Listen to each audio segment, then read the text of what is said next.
కేవలం అండ్ కేవలం ఓఎస్సీ మీదనే కమెంట్లు చేయడం రాజకీయం కాదు. ఇవాళ ఈ బడాబాబుల పెత్తనం ఏంది, వాసవి కట్టడాలు ఏంది, దాని మీద కూడా మాట్లాడాలా, చర్చ జరగాల. ఈ బడా బిల్డర్లు ఏడికేని కడుతున్నారు. 2004లో రిజిస్ట్రేషన్ అయ్యి 2006లో క్యాన్సిల్ అయిపోయి దాని మీద లోన్ తీసుకున్న ఆ బ్యాంక్ ఏది, లోన్ ఇచ్చిన బ్యాంక్ ఏది, ఫస్ట్ బ్యాంక్ కమిటీ ఏం కట్టలు కడుతున్నది? ఇది లీగలా? ఒక ఓనర్కి తెలియకుండా రిజిస్ట్రేషన్ క్యాన్సిల్ అయ్యి ఇవన్నిటికీ ఎట్లా?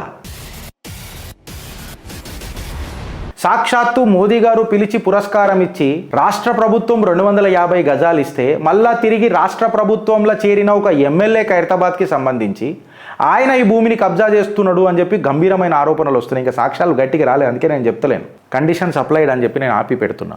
దీని మీద చిత్రగుప్తు తూకుంటుంది అని అంటే వేరే ఛానళ్ళ లెక్క మేము పొట్టగడుపుకునేటోళ్ళం కాము. నిజాన్ని నిర్భయంగా చెప్పే ఛానల్ చిత్రగుప్త.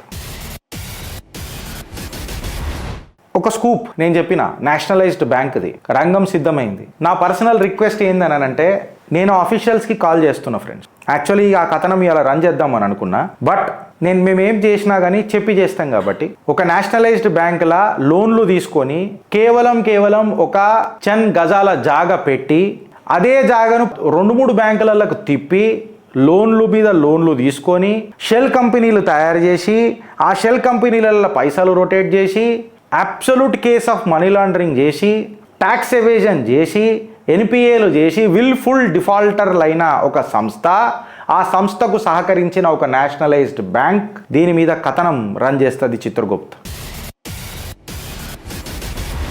ఎవరైతే ఆ నేషనలైజ్డ్ బ్యాంకులో ఎవరైతే ఆఫీసర్లు ఉన్నారో ఈ కుంభకోణానికి హెల్ప్ చేసినరో ఆ సంస్థలతో చేతులు కలిపి మీ దమ్మున్న ఛానల్ చిత్రగుప్త్ వాళ్ళకు ఫోన్ చేస్తుంది. ఫస్ట్ మేము ఈ కథనం రన్ చేస్తున్నాం, మీకు జిగర్ల దమ్ముంటే మళ్ళీ షోలు వచ్చేమన్నా మాట్లాడతారా, లేకపోతే మీ డిఫెన్స్ పక్షాన మీకేమన్నా చెప్పుకునే హక్కులు ఉన్నాయా? ఎంత ఘోరాతి ఘోరమైన స్కామ్ అంటే ఇది. బ్యాంక్ స్టేట్మెంట్లు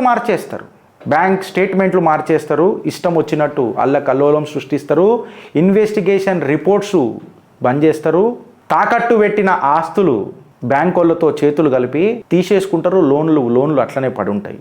మనమేమో ఇచ్చిన లోను కట్టకపోతే ఒక్కొక్కడు ఫోన్ చేసి మనని హేళన చేస్తాడు. వీళ్ళు మాత్రం బడాబాబులై సొసైటీలో చలానమని అవుతుంటారు.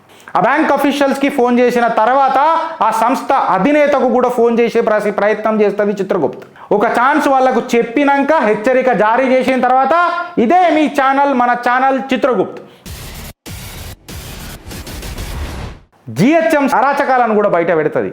ఆల్రెడీ ఇప్పుడు హైడ్రా మీద కూడా చేసింది. హైడ్రా మీద కూడా ఒక చర్చ మళ్ళా సోమవారం మంగళవారం జరుగుతుంది.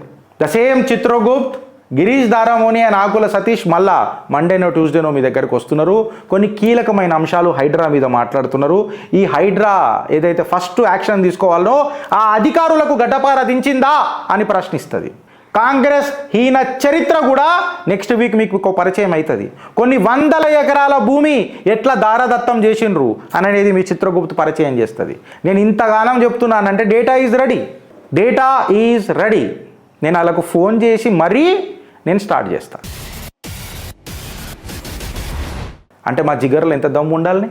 మన ఛానల్ ఫ్రెండ్స్ కాంప్రమైజ్ అయ్యే ప్రసక్తి ఉండదు. నిజం నిర్భయంగా చెప్తుంది. Because stay tuned with Chitragupt next week.